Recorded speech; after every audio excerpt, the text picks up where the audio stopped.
Señores, buenas noches. Hasta las 22 los vamos a acompañar en esto que es Dicho Esto. Soy Luis Novarecio con Nacho Ortelli, con Rosario Ayerdi y Martín Angulo. Mucha información. En un ratito está con nosotros sentados en exclusiva, mano a mano, para poder charlar como corresponde y haciendo periodismo el ministro de Economía, Martín Guzmán. Luego estará Conrado Stoll. Abrimos @Dicho Esto en A24, nuestro Instagram. Solamente esta red social usamos el Instagram, @Dicho Esto en A24, para que puedas contarnos lo que quieras y preguntar lo que quieras. Señor Ortelli, ¿por dónde vamos a ir nosotros? Vamos a ir con un borrador del acuerdo que traza el gobierno con el Fondo Monetario Internacional, Luis, y mucho se habló en las últimas horas de si afecta o no afecta en lo electoral el Olivos Gate. Trajimos una encuesta, vamos a contar qué dice el gobierno y qué están diciendo los números. Señora, ¿por dónde vamos? ¿Qué hacemos con esos dólares que llegaron hoy, que no tenemos que devolver? Se zanjaron las diferencias entre el kirchnerismo y el albertismo para ver qué pasa con esa plata, a dónde va a ir, vamos a contarlo hoy. Martín Angulo, buenas noches, ¿cómo estás? ¿Cómo estás, Luis? Buenas noches. Hoy vamos a hablar de que hay nuevos exfuncionarios del gobierno de Mauricio Macri imputados en la causa por el envío de armas a Bolivia durante el golpe de Estado a Evo Morales. Y vamos a hablar de una de las personas, tal vez de las que más se habló en los últimos años en términos judiciales, en las causas judiciales, Marcelo D'Alessio. El falso abogado hoy fue condenado en una de sus causas por extorsión y vamos a contar lo que para mí es la clave y lo más importante de lo que fue esta condena. 4 puntos centrales en la información que tenemos esta noche aquí en la República Argentina. El primero es La Plata. Nos vamos en vivo porque Gabriel Prosperi está en un lugar puramente de la historia onírica de la República Argentina, porque vuelve el Pata Medina, este hombre que fue detenido, condenado, vuelve a su gremio. Gabriel, buenas noches, ¿cómo estás? ¿Cómo estás, Luis? Buenas noches. Bueno, es una incógnita si va a estar en este escenario que te estamos mostrando ahora o no el Pata Medina. ¿Y por qué es una incógnita? Porque él firmó ante la justicia que a partir de poder tener la libertad condicional, de poder estar en su casa de Punta Lara, en el partido de Ensenada, firmó no participar de ninguna actividad gremial. Ese es el compromiso del Pata Medina ante la justicia. ¿Es esta una actividad gremial frente a donde estuvo la sede de la UOCRA históricamente, que él lideró durante tantos años? ¿O es un acto político, como tal vez quiere argumentar el Pata Medina para hacerse presente aquí ante su gente? Por eso es que te digo, Luis, si va a estar o no el Pata Medina todavía es una incógnita, porque desde su entorno no nos lo pueden confirmar. Lo que sí ha logrado el Pata es esta convocatoria de muchos trabajadores aquí, en 44, entre 4 y 5, en pleno centro de la ciudad de La Plata, en las puertas de la sede histórica de la UOCRA seccional La Plata, que, reitero, condujo durante tantos años el Pata Medina. Esta convocatoria que justamente fue celebrada a partir de redes sociales, y el Pata Medina y su gente estableció en esa convocatoria en redes sociales la necesidad de unir a los trabajadores. Claro, a la par de que en este mismo momento se está llevando otro acto en otra parte de la ciudad de La Plata de la intervención oficial de la UOCRA seccional La Plata. Por eso es que de un lado tenemos a lo que es el poder del Pata Medina aún hoy y se ve en las calles, y por otro lado la intervención oficial que tiene otro acto en la localidad de Tolosa, muy cerca de aquí. ¿Vendrá o no vendrá el Pata Medina? Esa es la incógnita. Lo cierto es que sigue estando en las calles liderando a este conjunto de gente en este momento y ahora desde su casa en Punta Lara. Pero vendrá aquí, lo estamos esperando. Gracias, Gabriel. Nos quedamos allí, por supuesto, con línea abierta con vos en lo que pasa allí en La Plata. En Plaza de Mayo, un nuevo acampe de transportistas. Está trabajando Cristian Balbo. Buenas noches, señor. ¿Cómo le va? Buenas noches, Luis, equipo. Segunda noche de acampe de los choferes de los vehículos que transportan a los menores con capacidades especiales a los centros educativos o para sus respectivas terapias. Fíjate vos este detalle. Están exactamente a 15 pasos del portón de acceso a la Casa Rosada. Son 4 carpas, 4 gazebos. Han colocado, fíjate vos, una cocina. Están los choferes juntos con su familia, ya con frazadas, preparando la cena. Te repito, a 15 pasos del portón de acceso a la Casa Rosada. Segunda noche de acampe, mientras los vehículos que utilizan están rodeando por completo el perímetro de la Plaza de Mayo, ya desde ayer domingo a las 4 de la tarde. Y acá está, fíjate vos, el portón de acceso, a metros nomás, están acampando, van rotando, van pasando la noche, hay presencia policial, han ubicado, fíjate vos, las sillas de ruedas que utilizan las personas con capacidades especiales a quienes ellos transportan, y están pidiendo que el valor nomenclal, que es el valor que ellos utilizan, pase de 39 pesos a 115 pesos. Es el valor por kilómetro. Así miden ellos cuando tienen que transportar a los menores a los establecimientos educativos. Y por eso entonces han tomado esta decisión. El presidente, recordemos, Luis, que hoy estuvo en la provincia de San Juan,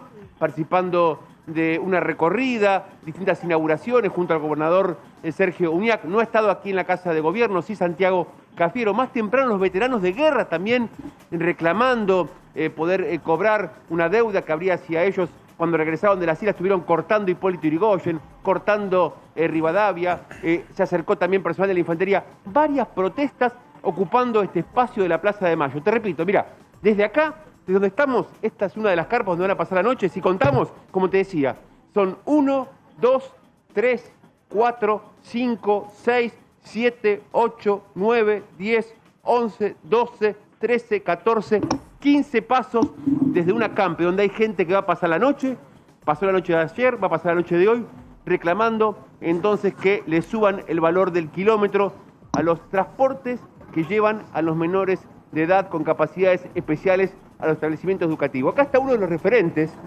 que es Daniel. Realmente no nos deja de sorprender que se hayan ubicado tan cerca de la Casa de Rosa. ¿Había necesidad de hacer esto? Bueno, la verdad que la necesidad pareciera de que sí, porque si no hay respuesta, después de 19 días de haber acampado en Olivos, después de intentar de solucionar este problema, bueno, la respuesta es necesario y yo diría, no es lo que queremos. ¿Se ha acercado a alguien de Casa Rosada? Porque, a ver, son 4 carpas, están cocinando en estos momentos, vemos a sus familias que pasan la noche acá. ¿Se acercó alguien de la Casa Rosada para darle algún tipo de indicación o personal policial? Porque la verdad que sorprende la cercanía en la cual han ubicado las carpas.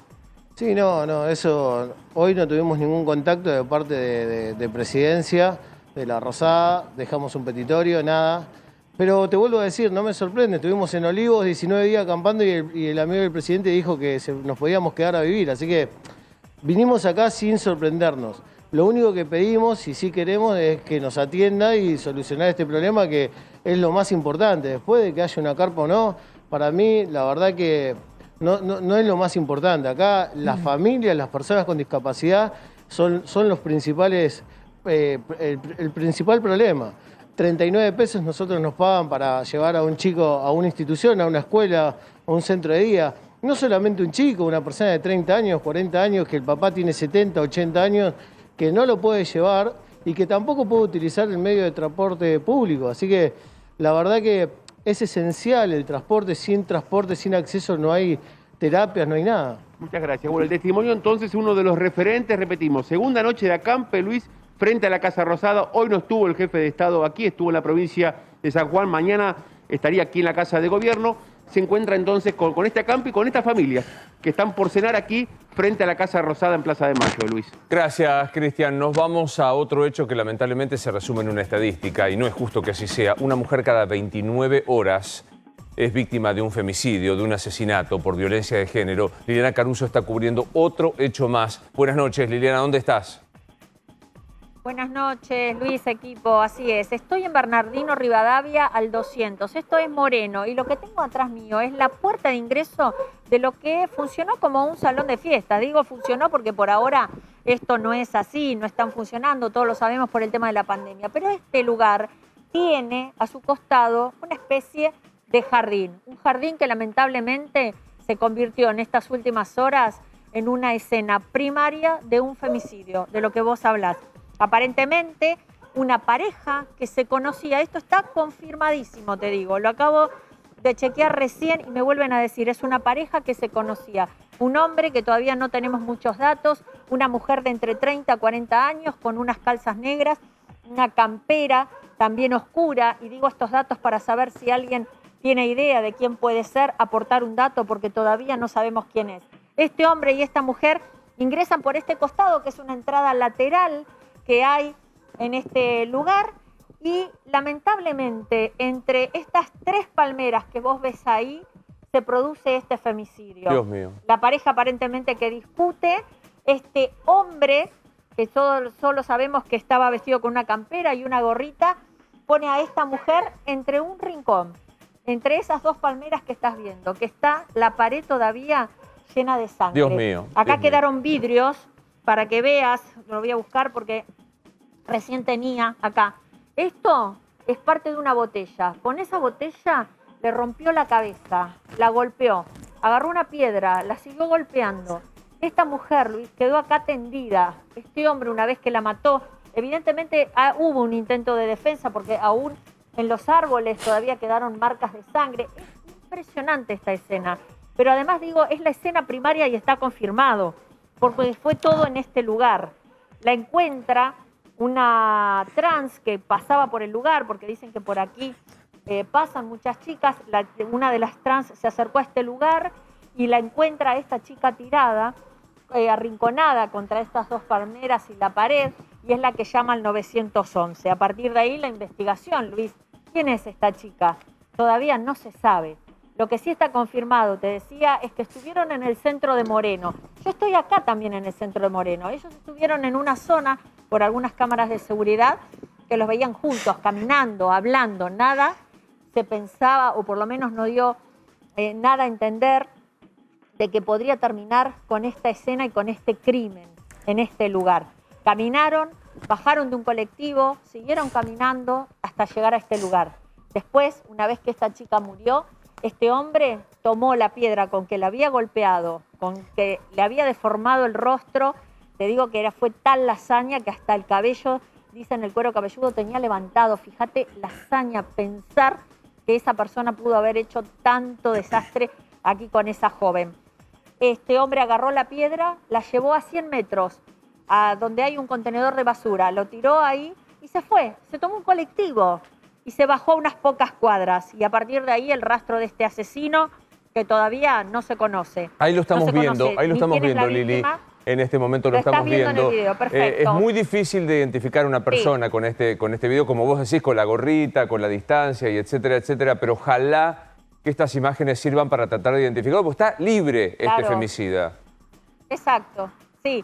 ¿Qué puede ser? Las cámaras de seguridad que acá se rastrean, la UFI 8 de Gabriel López está trabajando, a esta hora todavía están trabajando, tratando de identificar, primero, Luis, las huellas digitales de esta mujer para ver si hay una determinación de saber quién es, porque esa puede ser la punta de este ovillo para llegar a este hombre, porque, insisto, dicen que se conocían y la actitud, lo que se ve en las cámaras, es una pareja normal que va caminando por la calle comúnmente. Entonces, este puede ser el primer evento. El segundo, tomó acá nomás, a 100 metros, y vos seguís acá, mira, allá en la esquina pasa el colectivo. Ese colectivo de la Perlita que recorre la zona de Moreno es el que tomó este hombre y bajó las pocas cuadras. Puede haber una sube, tal vez, por el horario.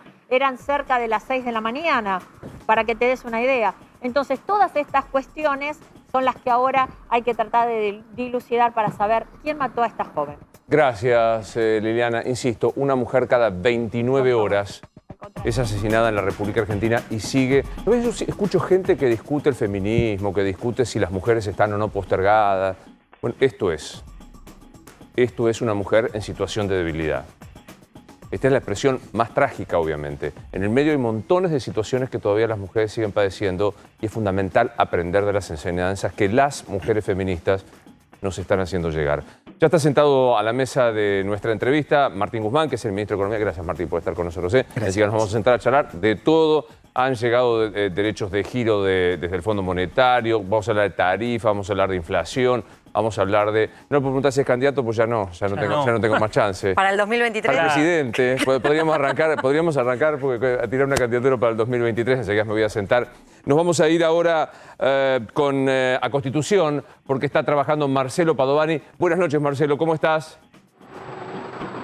Hola Luis, muy buenas noches. Y bueno, tenemos una buena noticia para los usuarios. 17 meses y 3 días tuvieron que pasar, Luis, para que aquellos que no son esenciales puedan volver a usar el transporte público. Estamos en un lugar emblemático, Luis, Constitución, aquí estaciones de subte. Si te parece, brevemente te propongo, Luis, que repasemos los aforos, porque de esto se trata. Podés viajar en transporte público si no sos esencial, pero el transporte público debe respetar los aforos. A ver, en el subte, por ejemplo, pueden viajar hasta 40 personas paradas por vagón.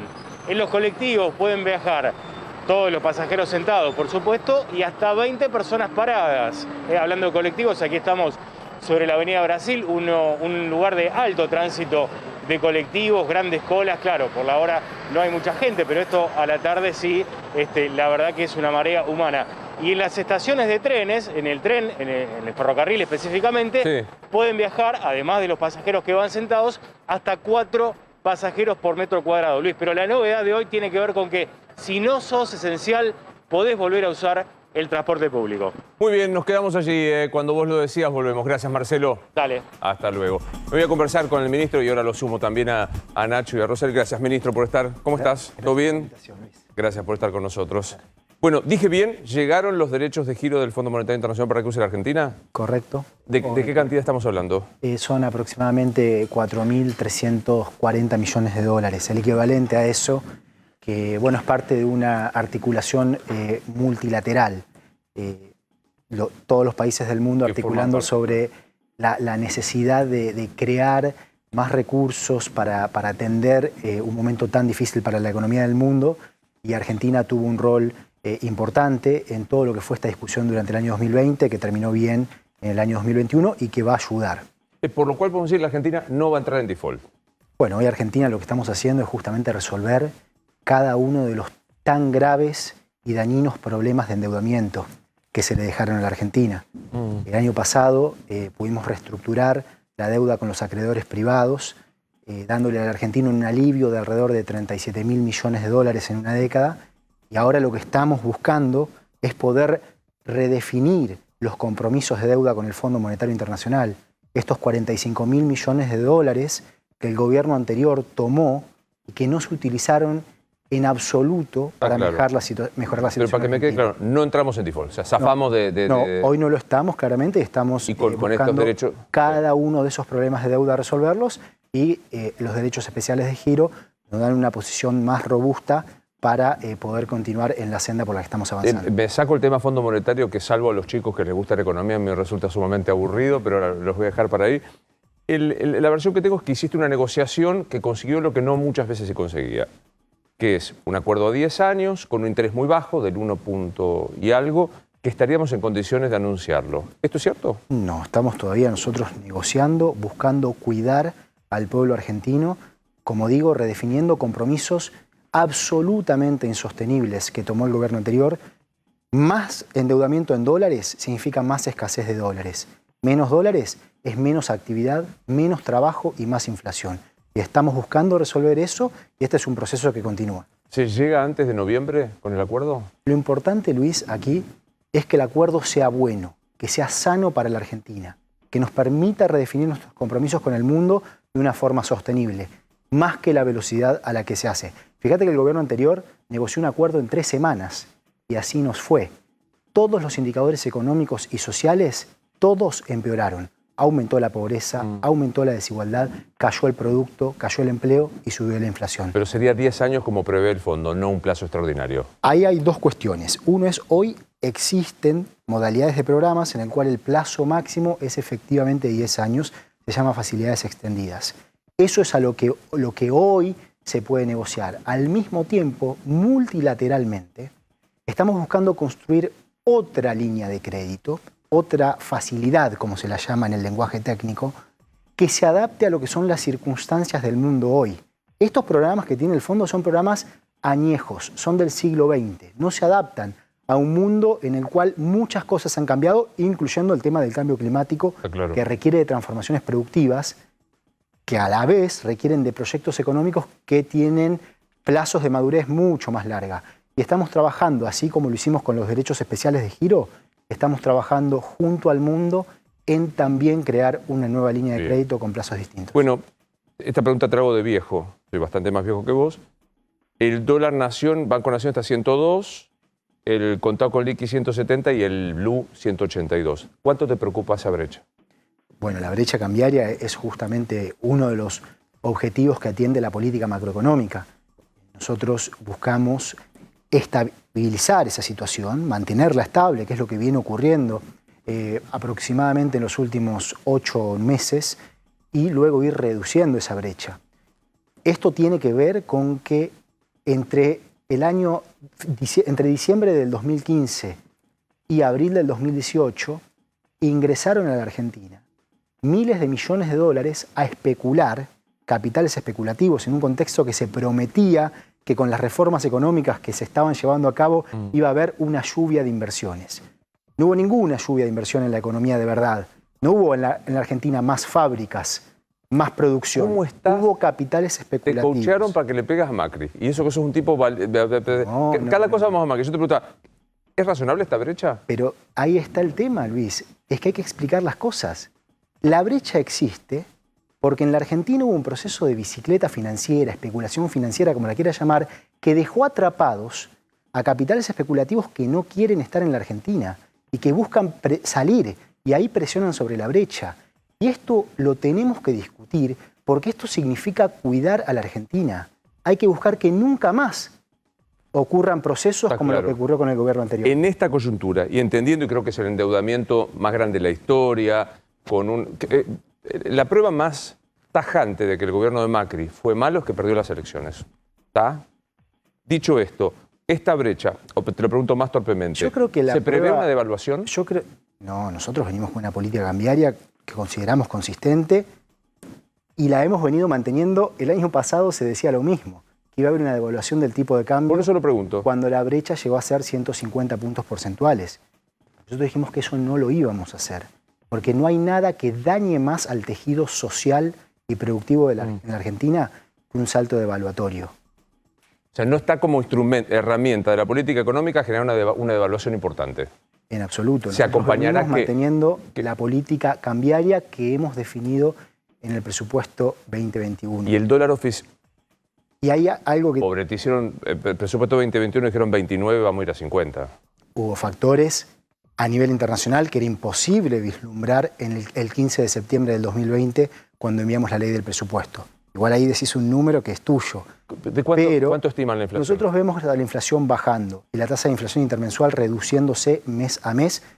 Esto dijimos en enero, marzo va a ser el mes con la inflación intermensual más alta y va a ir reduciéndose mes a mes. A partir de marzo eso viene ocurriendo y vemos que va a continuar ocurriendo. Pero aquí tengamos en cuenta que hay factores que a todo el mundo le pegaron. Está claro.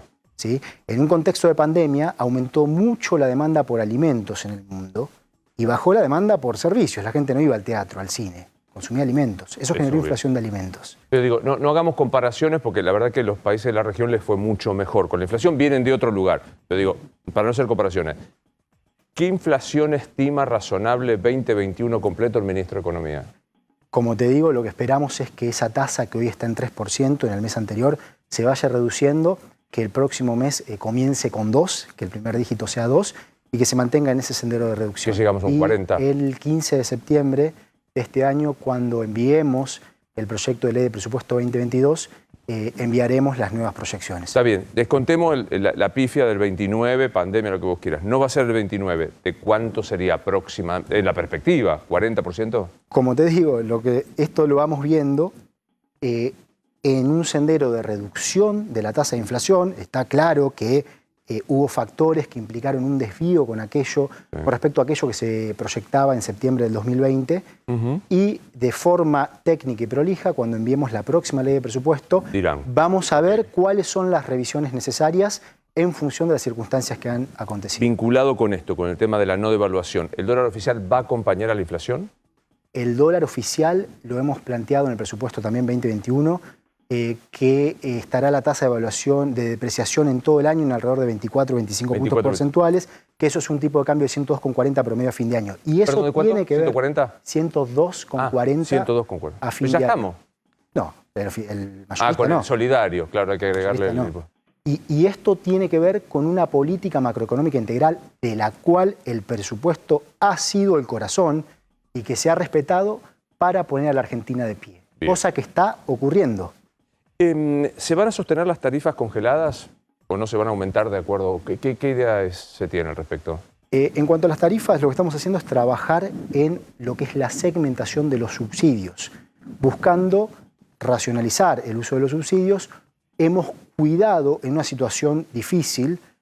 Vimos cuando la inflación internacional impactó por encima de lo presupuestado que había que hacer ciertas adaptaciones en parte de la política económica y en particular la política tarifaria para no poner más presión en los precios. Me acuerdo de épocas Y que eso- se congeló en la gestión anterior, vos no formabas parte, yo digo que se subsidiaba por igual al dueño de una casa quinta en la provincia de Buenos Aires que un señor que vivía en la villa.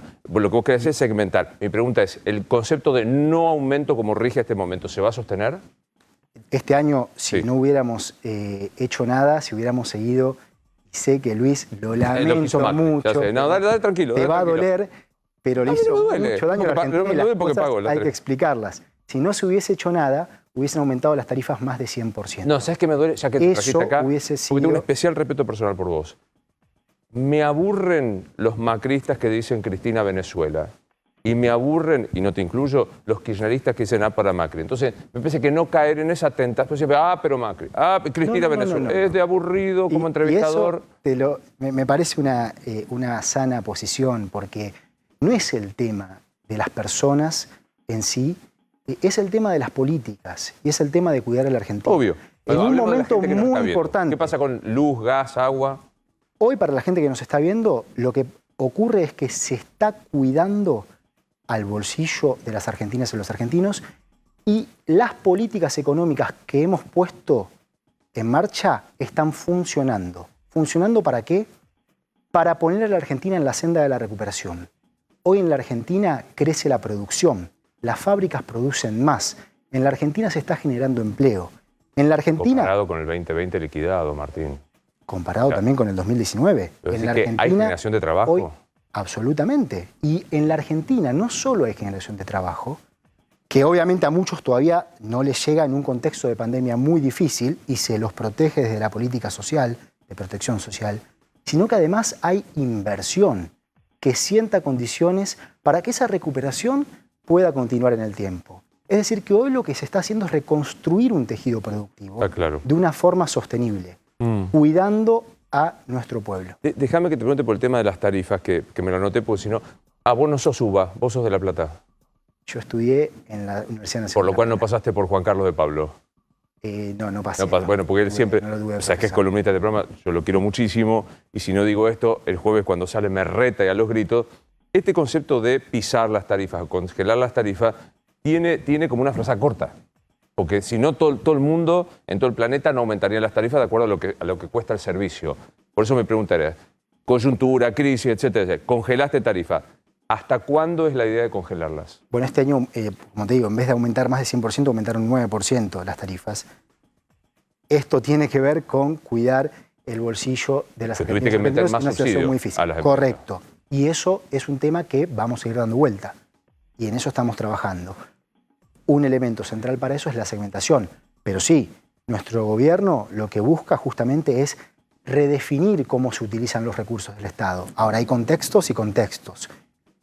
A partir del próximo presupuesto, a partir del año próximo, lo que se busca es ir efectivamente estabilizando, en primer lugar, el monto de subsidios en relación al producto y luego ir reduciéndolo y reasignar los recursos hacia necesidades centrales para la Argentina, en términos de infraestructura, en términos de salud pública, en términos de educación, en términos de desarrollo científico y tecnológico. ¿Cómo te llevas con este análisis periodístico que hacen ellos, los Ortelli, los Ayerdi, respecto de es el más ortodoxo del gobierno y liga siempre el sopapo de Cristina?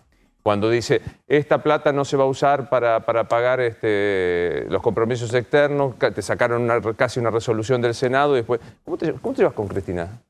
Muy bien y de enorme respeto a una figura muy importante en la historia de Argentina. ¿Me lo has preguntado alguna vez? Y Sí, yo pero te viste dije, que siempre, después que volvés, pasan cosas. todos, en el frente de todos, tenemos un compromiso muy fuerte con una Argentina más próspera, una Argentina que genera trabajo, una Argentina que se desarrolla, que es más tranquila desde cómo funciona la economía. Y todos, con pasión y con ese deseo, planteamos lo que tenemos que plantear.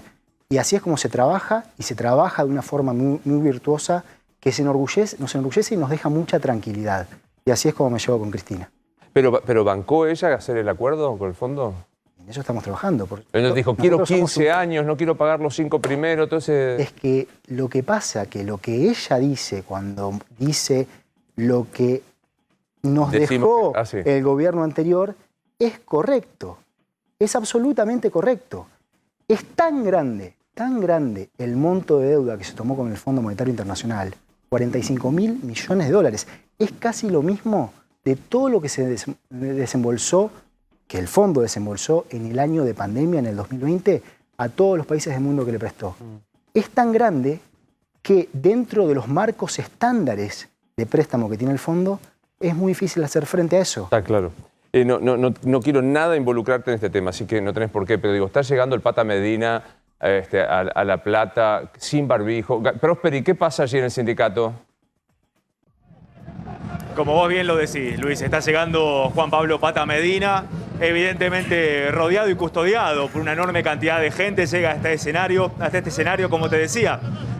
Habrá que ver luego los problemas judiciales que puede llegar a tener el Pata, porque la justicia le prohibió participar de actividad gremial alguna. Después habrá que ver cómo encuadra el Pata Medina en su defensa este acto, si es un acto estrictamente político o es un acto gremial.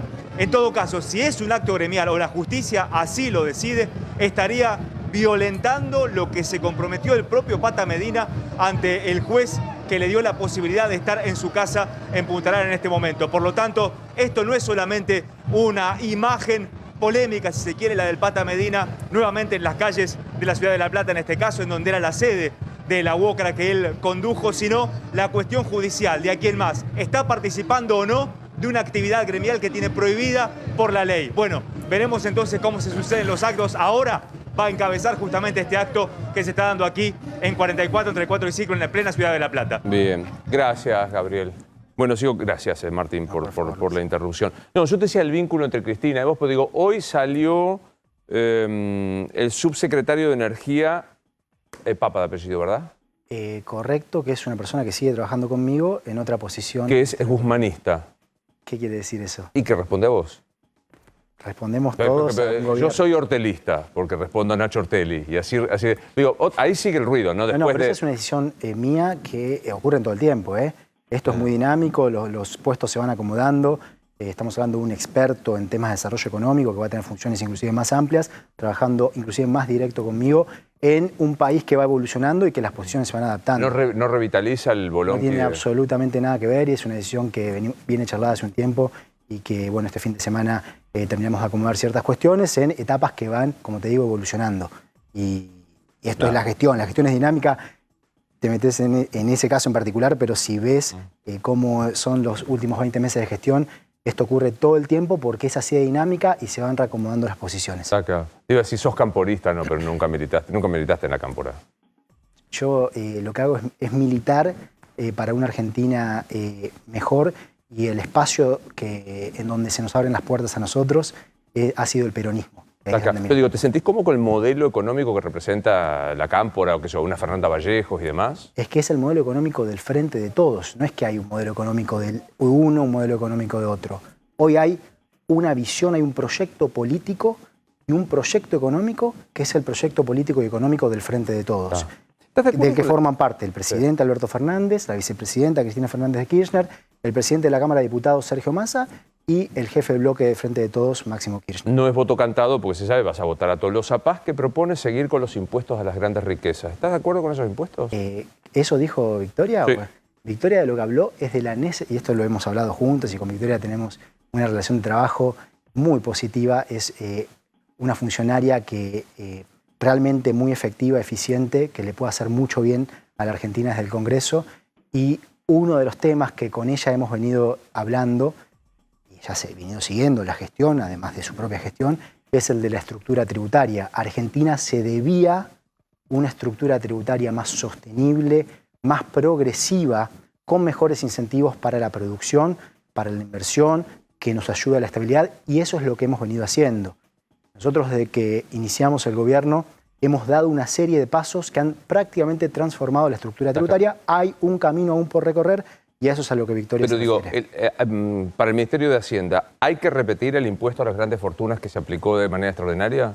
El aporte solidario fue muy importante en un contexto absolutamente extraordinario y por eso es una medida extraordinaria. Por lo cual no se va a de repetir. una vez. La forma de tener una estructura tributaria progresiva que efectivamente grave más a los ricos y menos a los pobres, como debe ser en cualquier economía del mundo que funciona bien, es con medidas que no son extraordinarias. Así que hemos ido avanzando por otros caminos. La respuesta es no.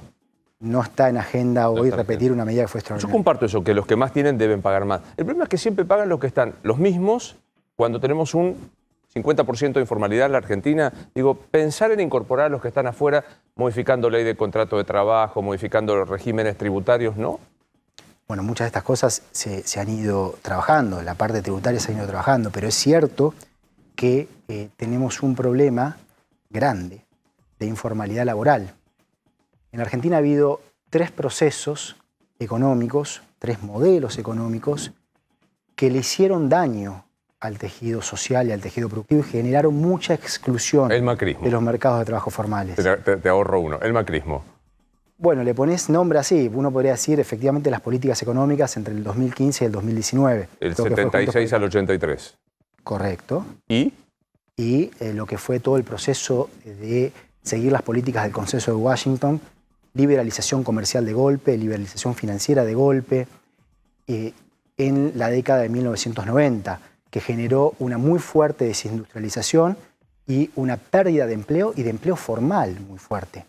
Eso le hizo daño a mucha gente y eso hay que darlo vuelta. Es real, ¿no? Ahora digo, me lo estás diciendo y no es responsabilidad toda tuya, pero digo, en una economía con 50% de inflación, no. Una inflación mucho más alta, más cercana al 50 que al 29. 50% de pobreza. Pérdida del poder adquisitivo fenomenal. 25.000 pesos un jubilado. No es que estaría dando un gran resultado. El presidente dijo, prefiero 10% más de pobre antes que 100.000 muertos. Superamos ampliamente los 100.000 muertos y tenemos 10% de pobreza. No es que está yendo fantástico, ¿no? Pero hemos vivido una pandemia. Sí, Uruguay, Chile, Brasil, todos también. Y a todos los golpeó muy fuerte. Fíjate, veamos los números. Esto lo explicaba ayer a la noche de forma excelente Cecilia Todesca, la vicejefa de gabinete. El salario real, el poder adquisitivo de los trabajadores en el sector formal de la economía, entre el 2003 y el 2015, creció cerca del 80%. Esos son datos. Entre el 2015 y el 2019, el salario real de los trabajadores formales cayó 20%. Cuando nosotros iniciamos la gestión, en los primeros meses hasta que la pandemia golpeó, había crecido alrededor de 6%. Estábamos recomponiendo el poder adquisitivo del salario. ¿Qué pasó? Vino la pandemia. Y ahí cayó otros 6 puntos. O sea, lo que habíamos ganado se cayó. Y ahora se está recuperando. Como digo, de una forma que no a todo el mundo le llega lo mismo. Pero en un contexto, y esto también, hemos adoptado una ley que implica que cuando la economía se recupera, cuando los salarios se recuperan y cuando la recaudación se recupera, el poder adquisitivo de nuestras jubiladas y jubilados se recupera. Por supuesto que nosotros quisiéramos haberlo hecho más rápido. Por supuesto que quisiéramos que todos estén mejor. Pero nos tocaron circunstancias excepcionalmente difíciles. Una doble crisis. La crisis macroeconómica que Argentina venía transitando, que nos dejó sin instrumentos, sin crédito, y a eso la pandemia. En ese contexto se protegió al trabajo, se protegió a la producción, se protegieron los ingresos de los sectores más vulnerables. ATP, IFE. Martín, vos sabés que el cierre de algunos sectores afectados por la cuarentena absolutamente disparatada que se lanzó, como no se conocía en el mundo, que incluyó incluso cierre de escuelas, cierre de lugares, liquidó algunos sectores. O sea, no es que esos sectores con una IFE o con una ATP no fueron ni para adelante ni para atrás. Esos sectores que vos decís que no fueron ni para adelante ni para atrás, hoy en la Argentina están generando trabajo. Y hay empresas que hubiese pasado si no tomábamos esas medidas. ¿Y por qué se van las empresas de la Argentina? ¿Qué pasa con la inversión en la Argentina? ¿Crece o cae? Cae. No, Luis, mirá los datos. Creció 6% y entre el primer trimestre de este año y el anterior. Pero el año pasado estábamos liquidados. Comparame con 2019. Pero no te estoy comparando con respecto a un año, por eso te usé un trimestre. La inversión en la Argentina está creciendo. Hay anuncios de inversión.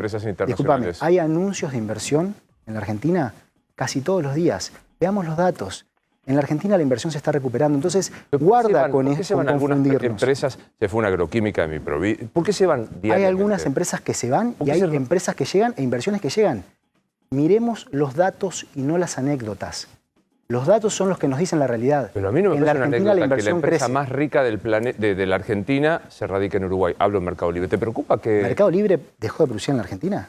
se radicó en Uruguay? Mercado Libre, una empresa valiosa para la Argentina, a la que realmente valoramos, está generando trabajo, su producción ha ido creciendo. En la Argentina, que alguien se vaya a vivir a Uruguay es una cosa. ¿No, la ¿no te hace empresa ruido sigue eso? produciendo ¿Que en la Argentina. Galperín se vaya a Uruguay? ¿No La te empresa- parece que diga lo que Cada dice? quien elige vivir en donde quiera. Hay mucha gente de Uruguay que si no vive en la Argentina. De hecho, el año pasado, cuando se hablaba de esto, cruzamos los datos y resultó ser que había más gente de Uruguay viniendo a vivir a la Argentina que de Argentina yendo a vivir a Uruguay. Pero no puedes comparar un ciudadano a pie que yo me vaya a vivir al Uruguay a que se vaya el empresario de la empresa más rica del país. A mí como ministro de Economía lo que me ocupa es construir condiciones para que las empresas produzcan más en la Argentina. En el caso de la empresa que estás hablando, afortunadamente para la Argentina, está produciendo más, invirtiendo más y generando más trabajo. Pero y eso pero lo por valoramos. razones de pandemia, porque el e-commerce se hizo obviamente más lógico con el cierre disparatado, que especialmente que tuvo la Argentina.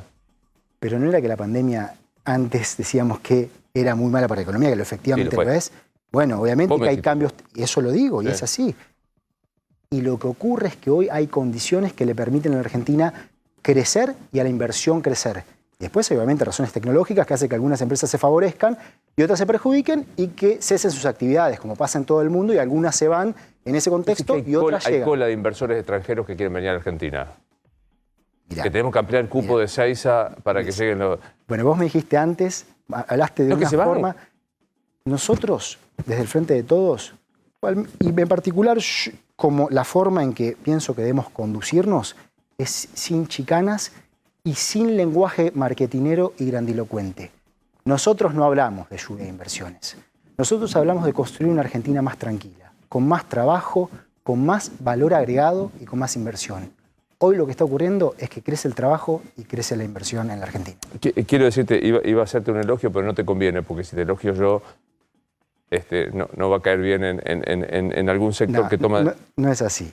Todos tenemos libertad de decir lo que querramos. No, más Así vale que tenemos libertad. Pero si me dice, está en el Instituto Patria en este momento, ella con Oscar, y yo lo elogio, digo, que huele ese muchacho de poner ahí. No, estoy haciendo una humorada y apelo a tu buena cuestión. ¿Quién toma las decisiones? En realidad, ¿quién perfila el modelo que te dicen a vos, ejecutalo? No, el modelo económico se perfila en el gabinete económico. Que obviamente el Ministerio de Economía tiene un rol absolutamente central. Obvio, pero conduce quiero el gabinete decir, económico. el Y presidente... después nosotros somos el Ministerio de Economía, el gabinete económico de la Argentina de la doble crisis, la macroeconómica que nos dejó el gobierno anterior y la pandemia, gobernada por el Frente de Todos. Y articulamos, como hemos hecho durante todo el 2020, Ejecutivo y Congreso. Fíjate que en el año 2020, en lo que llevamos de gestión, en los 20 meses de gestión, se aprobaron 13 leyes Bien. económicas. Todas alineadas con un modelo económico, todas ellas produciendo resultados concretos para una Argentina con más inversión, más trabajo y más agregación de valor. Quiero que mis compañeros también pregunten, pero quiero tomar varias cuestiones. No va a haber devaluación, el dólar a 102 oficial a fin de año es factible. Promedio de diciembre. Promedio, no se van a descongelar momentáneamente las tarifas. No, o sea, nosotros lo Se que va a estamos... sostener con- Cada presupuesto establece un contorno para la política de cada año. Bien, y la inflación va a estar más cerca del 40. Y la inflación, como te digo, con la prolijidad del caso, las nuevas proyecciones se van a anunciar cuando se envíe la nueva ley de presupuesto, pero 15 de la vemos septiembre. reduciéndose mes a mes. Con algún vaivén estacional en los cambios de temporada, que eso siempre ocurre, pero la vemos en el próximo mes siendo más baja que el mes anterior. Sí, Nacho. Sí, ministro, más allá de que usted planteaba de que no había un acuerdo todavía, quería saber si efectivamente no se ha avanzado en los últimos días, en las últimas semanas. Hay rumores de que dicen, bueno, están esperando después de la elección para hacer un anuncio porque eso le pianta votos en un sector que históricamente no quiso pactar nunca con el Fondo Monetario Internacional. Y le sumo a esto la consulta de si el gobierno está dispuesto a poner como cláusula bajar el gasto para llegar a un acuerdo. Bueno, gracias, Ignacio. Hay 3 preguntas, si entiendo bien en tu pregunta. Es así. Perdón. Sobre la cuestión de piantar votos. Sí, que es piantavotos un acuerdo con el fondo.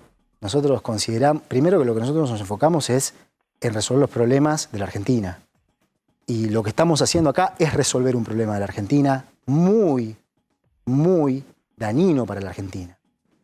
De modo que no consideramos que tenga nada que ver con una cuestión de elecciones. Cuando tengan el acuerdo Cuando esté el acuerdo se anunciará y mientras tanto se sigue negociando con fuerza y firmeza. Pues la maldad que estás preguntando es, no lo van a querer decir hasta noviembre porque si no, como el Gobierno Nacional y Popular acordó con el fondo. Claro, exactamente, es malo Luis, ¿viste? Eso dijo él.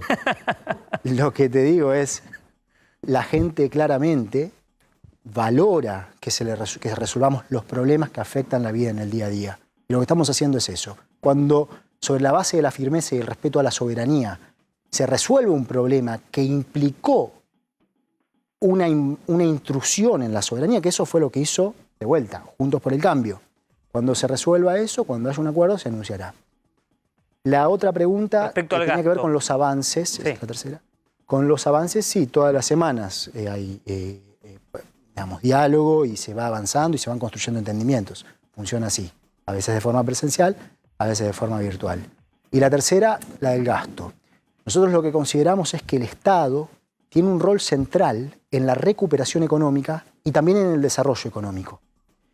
Y que tanto para la recuperación económica como para tener una economía con mejores condiciones para que el sector privado también pueda continuar floreciendo, debemos tener una política fiscal expansiva en la cual el Estado, empujando a la demanda, permite que la actividad privada se multiplique y al mismo tiempo, que es lo que planteaba Luis, ir redefiniendo cómo se utilizan los recursos del Estado, priorizando la educación, la salud pública, la infraestructura, la logística, la ciencia y la tecnología.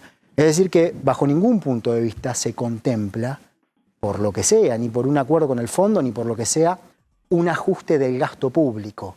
Lo que sí estamos haciendo es ir reduciendo el déficit fiscal, que eso es otra cosa. Y eso se logra porque reestructuramos la deuda y por lo tanto pagamos menos intereses a los acreedores internacionales, eso es menos déficit, y porque crece la recaudación, tanto por las medidas tributarias que hemos llevado a cabo como por la recuperación económica que genera un aumento de la recaudación. O sea, no bajas el gasto social, pero sí, decís vos, como postergás los vencimientos y tenés más recaudación, equilibrás el déficit. Correcto, que eso viene ocurriendo. ¿Y eso qué implica? Implica que vas dependiendo menos del endeudamiento y menos de tener que ir emitiendo pesos, algunos de los cuales ponen presión sobre el dólar. Sí. ¿Okay? Ahora, esto que planteas es muy importante porque hoy se está discutiendo mucho esta cuestión del endeudamiento. Y se discute, Viene Macri, ahora viene Macri. Pero, ¿vos escuchaste, Luis, lo que dijeron quienes gobernaron en la Argentina entre el 2015 y el 2019? ¿Qué de todo? Están planteando que el gobierno nuestro endeuda más a la Argentina que el gobierno también lo leí. en dólares. Hablan de miles de millones de dólares. ¿En cuántos dólares endeudó Juntos por el Cambio de la Argentina? 50.000. No, 100.000 millones de dólares. La El variación de la deuda, agarrá deuda en dólares, porque hay que diferenciar deuda pública en la moneda que no emitimos de deuda pública en la moneda que sí emitimos. Deuda que está escrito el contrato en dólares, yo te debo dólares, color verde. Esos son 100.000 millones de verdes, de dólares. ¿Cuánto nos endeudamos nosotros en dólares? ¿En esta gestión? Sí. No, 0, porque no nos presta ni Cristo. Bien, te lo agradezco que lo Es que no, si no nos presta nadie, ¿qué Pero nos va a no prestar? es que no nos presten, es que no queremos endeudarnos en dólares. Lo que nosotros hicimos fue reconstruir el mercado de deuda Decime pública si no en pesos. tomarías deuda como toma Bolivia al 6. No. ¿No? No. ¿Cómo vamos a tomar deuda en dólares al 6-7%? No. Lo que hay que hacer es reconstruir, es lo que estamos haciendo lo que hay que hacer. Reconstruir el mercado de capitales, el mercado de deuda pública en pesos y que en la Argentina el sector público se pueda endeudar en su moneda y que el sector privado tenga acceso a financiamiento para la inversión. No va a pasar, en nuestra Martín. moneda. ¿Vos crees que hay clima No va a pasar. Digamos, ¿por qué los activos argentinos cada vez son más tan baratos? Hablé con uno de los empresarios, ¿cómo hago para que no se note quién es? Bueno, no importa, un empresario importantísimo, pero importante en serio. Me dijo, nunca los activos argentinos han estado tan baratos. No compra nadie. ¿No será que es un problema de confianza? En dólares. Pero me acabas de decir no va a pasar. Otra vez, Luis, tengo que ir a los números. ¿qué viene pasando con el financiamiento vía mercado de capitales en la Argentina? Yo te lo digo. En este semestre, en el primer semestre del 2021, creció más de 80% con respecto al primer semestre del 2020. Eso es más inversión, sí, pero no existía. Y con respecto al 2019, más aún. Más aún con respecto al 2019. Eso es más capacidad de financiamiento de la inversión, pública y privada. ¿Qué pasó con el financiamiento del sector público en el mercado de deuda en pesos? Creció sustancialmente. Cuando nosotros llegamos a la gestión, la deuda en pesos estaba defolteada, reperfilada. Cada 100 pesos que vencían, no llegábamos a refinanciar siquiera la mitad.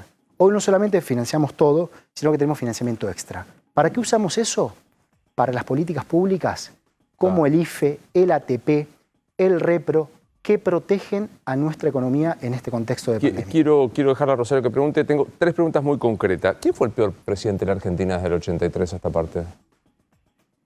Bueno, a ver, lo que creo que la administración que más daño hizo en menor tiempo fue la de Juntos por el Cambio. Macri. Ese fue la administración El que peor más presidente daño de la historia hizo. Yo no, por eso te digo que no me fijo tanto en una figura, porque además soy parte de un gobierno y yo sé que son construcciones colectivas, claro. obviamente lideradas por alguien.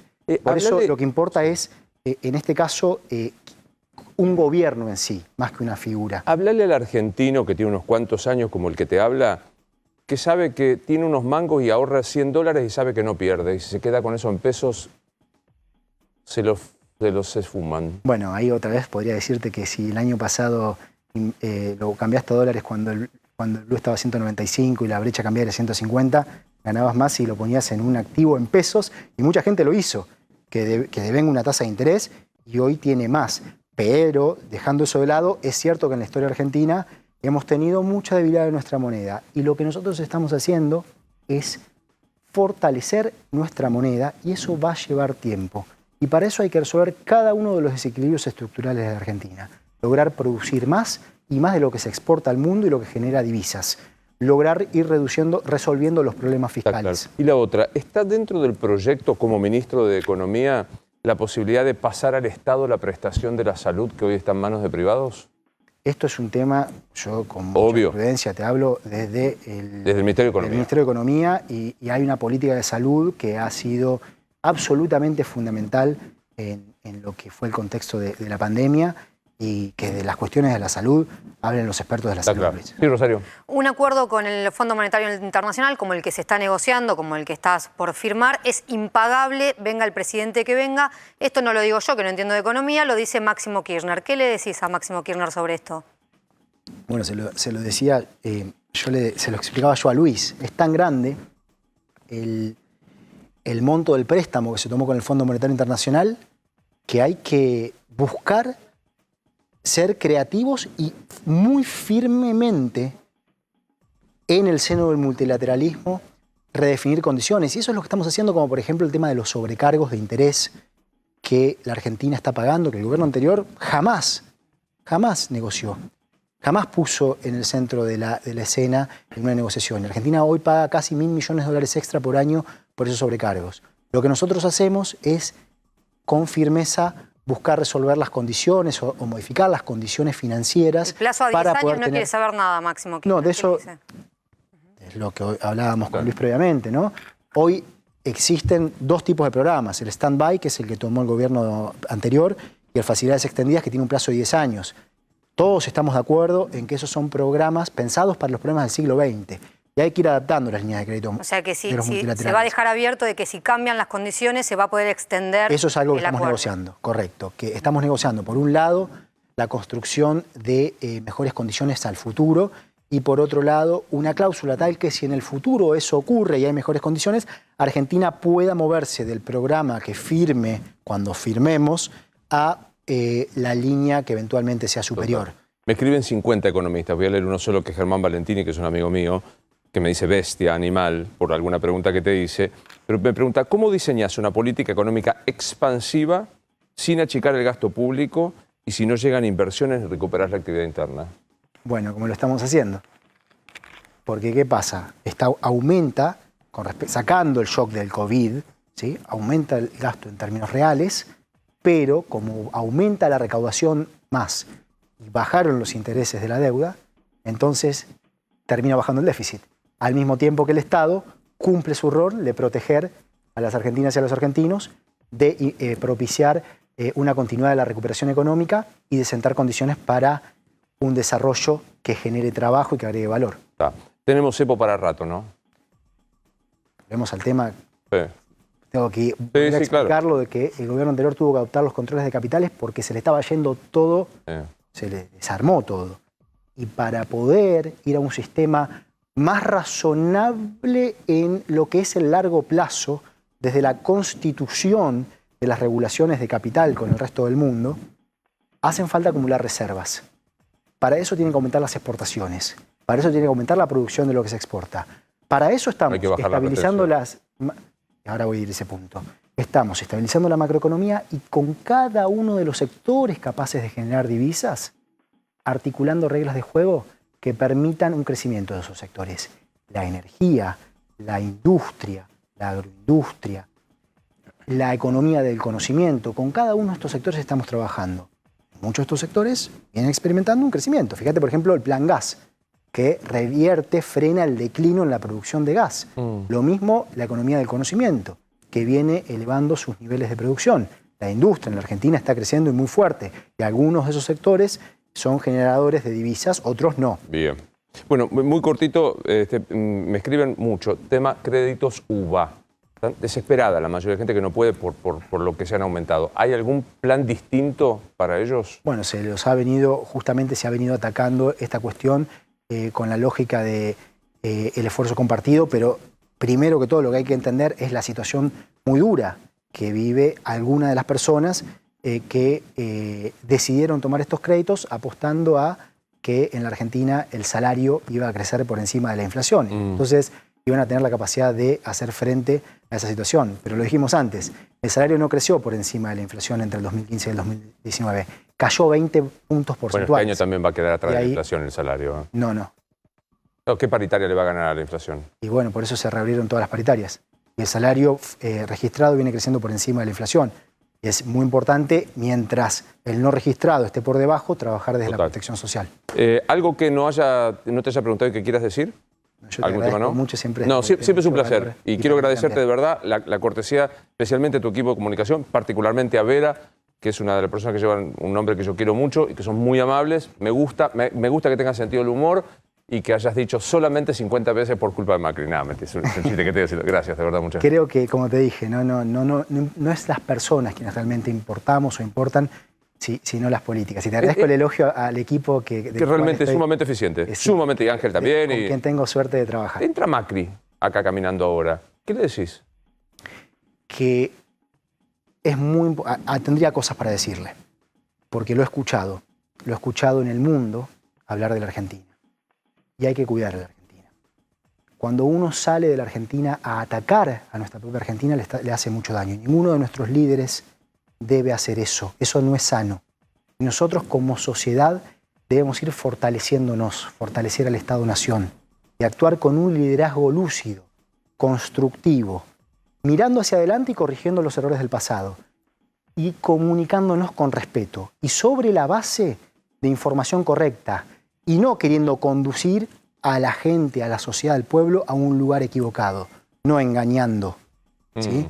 Entonces, yo lo que le diría es, trabajemos sobre principios de cómo actuamos y cómo nos comunicamos que no sean aquellos que dominaron entre el 2015 y el 2019, que sean los que desde la lógica y el liderazgo de nuestro presidente, de Alberto Fernández, se busca construir para la Argentina. Gracias, Martín. Muy amable por haber venido. Gracias, Luis. Sos muy amable. Nos vamos a Córdoba porque allí, lamentablemente, la variante Delta ha vuelto a azotar. Belén Bianchi es nuestra compañera. Hola, Belén. Buenas noches. Luis, buenas noches. Así es, la noticia del día de hoy fue que en menos de 24 horas murieron 2 personas por la variante Delta, ¿sí? Son las primeras 2 personas incluso registradas en todo el país. Recordemos que hace un mes atrás ingresaba un viajero precisamente del país de Perú hacia Córdoba, teniendo 2 testeos negativos y dándole aquí positivo luego de haberse trasladado a distintos puntos. 800 personas fueron aisladas, hoy son 60 las personas contagiadas contagiadas y en terapia intensiva en el Hospital Rawson se encontraban 3 personas. Una de ellas en un estado estable de salud y 2 de ellas con asistencia mecánica respiratoria. Una de ellas fue la primera que falleció en el día de ayer, precisamente estamos hablando del paciente 0, el hombre de 62 años, el primer caso en la provincia de Córdoba, y el segundo caso se confirmó en menos de 24 horas, precisamente en el día de hoy, al mediodía, una mujer de 38 años que se encontraba también allí hace 20 días internadas. Estos 2 casos, Luis, son precisamente casos que no fueron vacunados, ¿sí? El resto de las personas se encuentran al menos con una dosis, pero estas 2 personas que fallecieron en el día de ayer y en el día de hoy no estaban vacunados y sí tenían comorbilidades. Rosario, hay una gran preocupación por este estallido comunitario de la variante Delta, Sí, ¿verdad? la verdad que en el gobierno califican de inminente la circulación comunitaria de la variante Delta. Como veíamos recién, los primeros 2 fallecidos fueron en Córdoba, en donde comenzó el brote de esta variante. Hay 195 casos en todo el país hasta ahora. En la región incluso ya hay circulación comunitaria. En países como Perú, como Brasil, como Chile, alrededor nuestro, ya está circulando la variante Delta. Y la preocupación, ¿cuál es? Porque ni bien se detecta, ya inmediatamente en el mes se supera el 50% de los casos y en 2 meses empieza a superar el 90% de los casos, por lo cual es preocupante para la Argentina. Seguramente en las próximas semanas vamos a tener mayor conocimiento. Incluso hoy se conoció en Mendoza también un nuevo caso de la variante Delta de una turista argentina que vino de España a principios de agosto. Belén, la preocupación del gobierno de Córdoba se manifiesta ¿de qué manera? Porque recuerdo que Córdoba, como tantas otras provincias, por ejemplo, no aislaban en hoteles o en lugares específicos a los que llegaban del exterior. Ahora ya la variante está circulando por Córdoba. Frente a esto, ¿qué hay? ¿Vacunación casa por casa? ¿Testeo casa por casa? ¿Cómo reacciona el gobierno de Schiaretti? Bueno, al principio, cuando se dio a conocer precisamente los primeros casos de la variante Delta, hubo un cambio ya por decisión del gobierno de la provincia de Córdoba en cuanto a los testeos, ¿sí? Recordemos que el primer testeo se hace este hombre en Perú, luego en Buenos Aires, y a los 7 días recién se tenía que hacer el último testeo en la provincia de Córdoba. En este caso, el seguimiento es mucho más cercano y cada 72 horas le van a hacer testeo hasta confirmar que realmente sea negativo. En el caso de estar aislado en hoteles, como hacías referencia a vos, Luis, es solamente para aquellas personas que regresen del exterior y que el testeo le dé positivo. Si le da positivo, en ese caso, sí van a estar aislados en un hotel, a cargo, por supuesto, del gobierno de la provincia de Córdoba. Y también te destaco un tema, Luis, en este caso, hablando de las personas que se encuentran aisladas en hotel. Sí. Recordemos que eran 5 los imputados, uno de ellos era el paciente 0 que falleció en el día de ayer, que incluso se le había otorgado la excarcelación 5 días antes, ¿sí? El día martes ya se le había otorgado a estas 5 personas la excarcelación, por lo que ya los guardias de la policía no se encontraban ni en el hospital ni en el hotel donde estaban los otros 4 imputados. Sí, por supuesto, bien, la causa sigue en investigación. Bueno, ya está sentado con nosotros Conrado Stoll, que es un médico neurólogo y uno de nuestros líderes en entender qué pasa. Gracias, Conrado, por estar con nosotros. Primera reacción frente a esto, porque digo, Córdoba ya con circulación, lo que dice Rosario, Delta está entre nosotros. La pregunta hace semanas es qué hemos hecho las últimas 24 horas para amortiguar el golpe que Delta puede dar aquí. La historia natural de los virus es reemplazar a la variante previa. En Estados Unidos, a mediados de mayo era 5%, en julio 90%. En el Reino Unido más o menos lo mismo. En 2 meses pasó de menos de 10% a 90%. En este momento la predominancia acá es gamma, es P1, Manaos. Pero ¿por qué no va a reemplazarla? Claro. Lo ha hecho en todo el resto del mundo, 150 países. Entonces, ahora empezamos a escuchar mucho más. Fíjate vos que es exponencial. Ahora, no nos tendríamos que sorprender. Esta es la clave, Luis. No tiene que pasar que de repente nos demos cuenta cuando el 80% de las infecciones son por Delta. Tendríamos que tener esa información de la secuenciación genómica de cómo va aumentando y seguir preparándonos. Acelerar la vacunación, que está entre 100 y pico mil por día. El testeo aumentarlo, 70.000 en las últimas 24 horas. 70.000 testeos en las últimas 24 horas para los 6.000 infectados. Entonces, esas son las 2 formas. Belén, ¿algo más que quieras agregar desde Córdoba?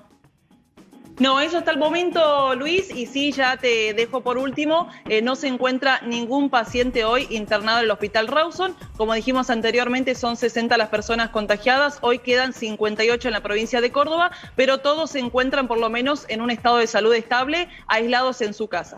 Gracias, Belén. Me voy a sentar para charlar con Conrado Stoll. Decías esto que es muy impresionante, porque al menos periodísticamente nos sucede, que de golpe es todo Delta. Y esto no es de golpe. Se pudo prever o se pueden todavía hacer cosas, ¿verdad? Sí, definitivamente se debe aumentar el testeo, porque si contagia mucho más, contagia 6 a 8 personas cada uno de los infectados. La alfa, la del Reino Unido, la que predominaba en Estados Unidos o en el Reino Unido antes de Delta, contagiaba 2 o 3 personas. Para comparar y para tener una idea, porque la gente no tiene idea qué significa eso. Varicela contagia 10, sarampión 18. Wow. 6 a 8 es mucho. Está cerca de la varicela, que es una cosa que pasa en un colegio y se contagian todos. Entonces, es clave lo de la vacunación, porque estás viendo ahora países con mucha vacunación que han tenido problemas.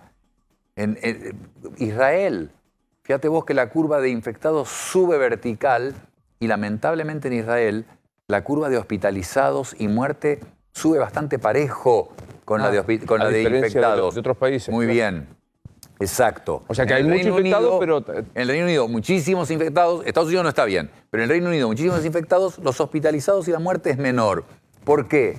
En Israel vacunaron demasiado rápido, era fantástico, pero en enero vacunaron, entonces ya hay mucha gente que lleva muchos meses de vacunado y por lo tanto la inmunidad de esa Pfizer está cayendo. Por eso en Israel empezaron hace 2 semanas nada más, dijeron 60 años, vamos a darles un refuerzo. Tercera dosis. A los pocos días dijeron 50 años, vamos a darles un refuerzo. Ahora están dando de 40 años para arriba. Gran noticia de hoy, Luis. Se aprobó en aprobación regular a la vacuna de Pfizer, lo han dicho. ¿Pero por qué es importante? Uno, porque se puede hacer obligatoria. Ya el Pentágono ha dicho que todas las Fuerzas Armadas de Estados Unidos van a ser vacunadas. En el estado de Nueva York ya han dicho los maestros, todos vacunados. Pero hay otra razón importante. Mucha gente, no te digo los antivacunas, pero mucha gente que no se vacunaba era, si la FDA no la aprobó, si la FDA la aprobó de emergencia, ¿cómo voy a usar esa vacuna? Bueno, ahora que la han aprobado en la forma regular, mucha de esa gente va a decir, no, la FDA le ha dado la aprobación usual. Ahora sí me la voy a hacer. ¿Me explicás algo que periodísticamente luce así? Si lo digo mal, me corregís. Hay entre 4 y 6 millones de vacunas que están disponibles en las heladeras argentinas y no se aplican. A, ¿puede ser esto? B, ¿por qué? Sí, ha habido muchos comentarios. Bueno, de hace días que hay comentarios, hoy en especial. No es explicable, Luis, tiene que haber un problema de logística. Si vos sabés de vuelta, Estados Unidos, que hace 2 meses tenía 8.000 infectados por día y ahora está llegando a 200.000, 190.000, solamente el estado de Florida está teniendo la cantidad de muertes que tenía todo Estados Unidos hace un par de meses y tienen 50% de la población vacunada y seguime con este número. Canadá tiene 67% de la población vacunada. ¿Cuánta gente se hospitaliza? 2 de cada 100.000. Estados Unidos, con 50% de la gente vacunada, está hospitalizando 30 cada 100.000. 10 veces más de 10 veces más.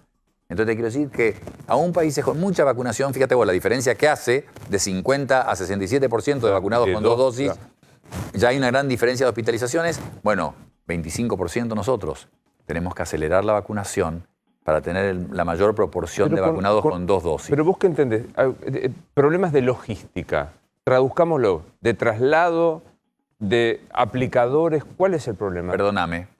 No, yo dije eso imprudentemente, no tengo idea cuál es el problema. Porque me parece insólito. Pero pasa esto, se anuncia el kilómetro 46, y lo digo con la mejor, acércate a vacunarte, te estamos esperando. Tengo 2 amigos que fueron, que tenían la primera de Sputnik de abril, de principios de abril, fueron ahora, hace una semana, y no los vacunaron.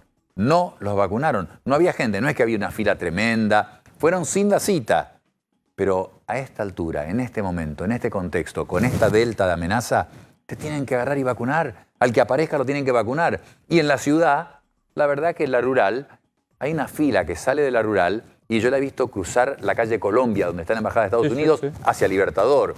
Te quiero decir, tendría que haber muchísimos más lugares de vacunación. Los fines de semana no tendría que caer. Luis, En julio hubo 2 picos de 430.000 vacunados en un día. El 28 de julio y el 20 de julio, un par de días, 2, 3 días.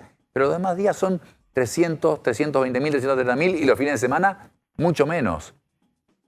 Claro. Y ahora es esta carrera en que tenés 2 virus que se llaman Delta, que están moviendo la bandera de llegada. O sea que vos nunca llegás, porque siempre te la mueven un poco. Y tenés que acelerar eso, o por lo menos diagnosticarlos. Claro. Y entonces escalar el testeo. Bueno, voy a hacer una pequeña pausa. Estoy viendo la cantidad de mensajes que hay, que es combinación de vacunas, personas con inmunosupresión. ¿Dejamos una pregunta para después de la pausa, Nacho, para el doctor Stoll? Sí, doctor. ¿Usted cree que estas aperturas que está imponiendo el gobierno en este contexto son por la cercanía de la elección o tienen que ver con los números bajos? No, como nunca se hizo en la tele, no me lo contestes ahora. Detrás de la pausa, @dicho esto en A24, tema campaña que estaba planteando Nacho y tus preguntas. Hablamos con el doctor Conrado Stoll.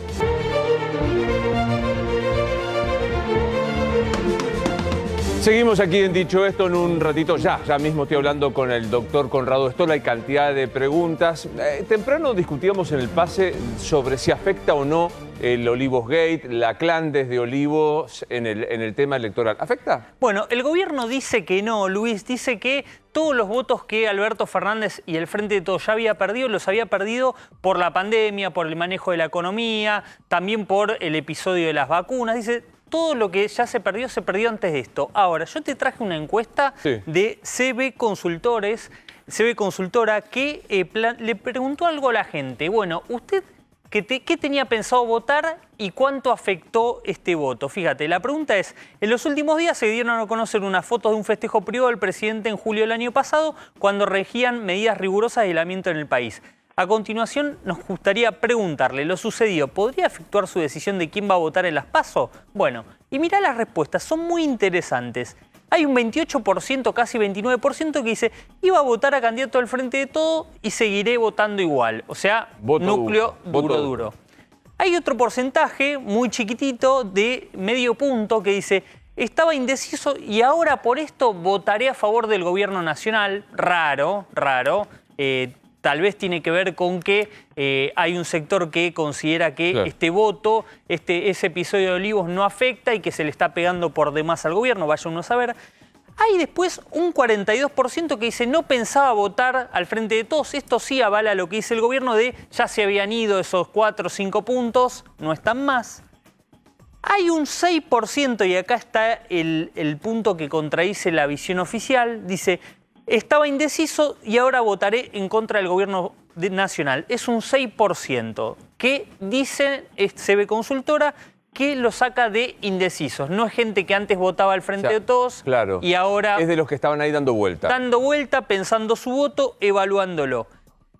Hay un 4% que dice que iba a votar al Frente de Todos y ahora no lo haré. Bueno, hay todavía un alto porcentaje de indecisos, 18% que dice no saber, no estar al tanto. Ahora, lo que sí, este es un sondeo de una consultora que evaluó en la provincia de Buenos Aires.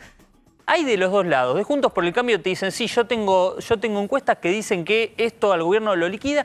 Y hay encuestas del gobierno, me consta, las han mostrado. Hay que ver cuánta rigurosidad y en cuánto tiempo se han podido hacer, que dicen que no afectan nada. Bien. Esta es una que, por ejemplo, tiene una postura más o menos intermedia. Vos decías antes, al corte le preguntábamos a Conrado Stoll si podría haber un aprovechamiento político por esta retención de vacunas. No, si el gobierno ahora abre todo, los hinchas a la cancha y todo, teniendo en cuenta que por un lado está preocupado por la variante Delta, si lo está abriendo básicamente por la campaña, ¿cree usted? ¿Qué pensás de esto con estas flexibilizaciones en medio de la Delta?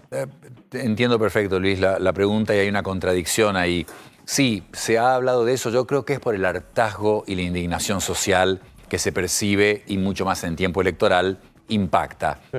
Creo que por eso, que contradice o contrasta claramente con lo que el ministro de la Ciudad, e incluso la ministra Bisotti han dicho. Claro. Alerta por Delta, y por otro lado escuchás, dejamos los barbijos. De nuevo, hagamos un paseo por el mundo rápido. Jacinda Ardern, que tenía muy bien día felicitado, la primera ministra de Nueva Zelanda, le habla al país para decirle que va a extender y a profundizar las restricciones por brotes que están teniendo en Nueva Zelanda, que tiene estrategia de COVID-0. En Australia los médicos hacen comunicaciones grabadas apuntando a los jóvenes, diciéndoles no queremos conocerlos a ustedes y a sus familias cuando se internen en nuestra terapia intensiva. En España, una nota de la BBC dice los españoles sentados sobre un volcán. Ese fue el título. ¿Por qué? Porque están abriendo todo también con un aumento de contagio. Los franceses, mercado negro para los pases de sanidad. Acordate que la gente se sigue quejando contra Macron, pero hay un mercado negro en que pagan los certificados para poder, los que no están vacunados, para poder hacer como vacunados. E Islandia, para terminar, un país que tiene 71% de la población con doble dosis, está en un brote en este momento por algunos pocos que fueron a la Eurocopa, volvieron contagiados, bares, y tienen 0 muertos desde mayo, pero un aumento de los contagios en un lugar que es una isla, aislados, 360.000 personas. Entonces te quiero decir, el mundo y Estados Unidos, que sigue explotando desde julio. Entonces, sabemos lo que puede pasar en lugares con altísimo índice de población que tiene doble dosis y de las mejores vacunas, ARN, Moderna y Pfizer. La preocupación es qué puede pasar acá. Algunas preguntas de la gente. Olga Eschel, tengo las 2 de Sinopharm, soy menor de 40, viajo a Estados Unidos, ¿me aplico un refuerzo? La frase tiene que ser que su médico, un infectólogo la aconseje. Pero, Sinopharm, en este momento el sudeste asiático está muy enojado con Estados Unidos. El sudeste asiático y el señor Duterte de Filipinas, con China. Porque las vacunas chinas, Sinovac y Sinopharm, más Sinovac quizás, pero también Sinopharm, que se dio en Camboya y en Vietnam, está necesitando una tercera dosis. Creo que lo hemos hablado acá cuando tuvieron que hacerlo en Bahrein, en Emiratos Árabes, en los lugares que probaron Sinopharm y ya están dando la tercera hace tiempo. O sea que sería razonable recibir una tercera dosis, una dosis de ARN de Pfizer o de Moderna con esas dosis. Lo mismo, Ramiro González tiene las 2 Sputnik y viaja afuera, hay que darse, bueno, lo mismo que le decías recién a Olga, ¿no? Consultar al médico. Pero, a ver, si la recibió las Sputnik a principio de año, tiene las 2, dice. Quizás es de las personas que recibió la primera y segunda dosis, después faltó la segunda dosis. Por ahí la recibió en marzo, abril. Entonces la pregunta es, no hay datos de Sputnik de cuánto cae la inmunidad. Pfizer está mostrando que cae la inmunidad en 6 meses aproximadamente. Por eso están revacunando en Estados Unidos, en Israel, en varios países. Inés dice, sería razonable. Inés, tengo primera dosis de Sputnik y ahora me ofrecen o Moderna o AstraZeneca. En realidad no te ofrecen una u otra. No, te toca. Te toca la que te toca. Pero es fantástico. Cualquiera de las dos es una muy buena combinación. AstraZeneca es parienta de Sputnik en su mecanismo. Es una buena combinación. Y Moderna es espectacular. Se ha visto que las tipo vector, como Sputnik, combinadas con las ARN como Moderna, es una combinación excelente. ¿Qué pasa con los que tuvimos efectos adversos a la primera dosis de AstraZeneca? Dice Marcela. ¿Combinamos con otra? No, AstraZeneca te dan AstraZeneca, ¿verdad? AstraZeneca tiene que ser AstraZeneca de vuelta y puede tener efectos colaterales con la segunda dosis y no tiene que preocuparse. Puede estar un poco mal un día, un par de días, pero tiene la seguridad, la tranquilidad contra la Delta. Me di Johnson & Johnson en los Estados Unidos. Me tengo que dar refuerzo, dice Javier. Depende del tiempo que haya pasado. Johnson & Johnson primero mostró trabajos que daban una muy baja eficacia. El último muestra una eficacia razonable, 70% es la de la mayoría. Depende del tiempo que haya pasado desde esa Johnson & Johnson, que consulta a su médico, podría darse lo que le ofrezcan aquí. Me olvidé de preguntarte algo importante que tengamos que decir. No. Que las personas que tengan doble dosis usen barbijo como si fuera 2020. Obviamente, Delta, las personas con doble dosis se contagian y con una alta carga viral, es decir, pasan a ser contagiadores. Menos tiempo que el que no está contagiado. Y seguro, no deberían tener una versión grave de la enfermedad, pero contagian. Y en la Argentina va a haber mucha gente que no tiene vacunación directamente o que tiene una sola dosis. Entonces, aunque uno tenga doble dosis, tiene que usar barbijo y respetar distancia, ventilación, todo eso. Es siempre un placer verte. Igualmente, Luis. Pequeña pausa y enseguida volvemos.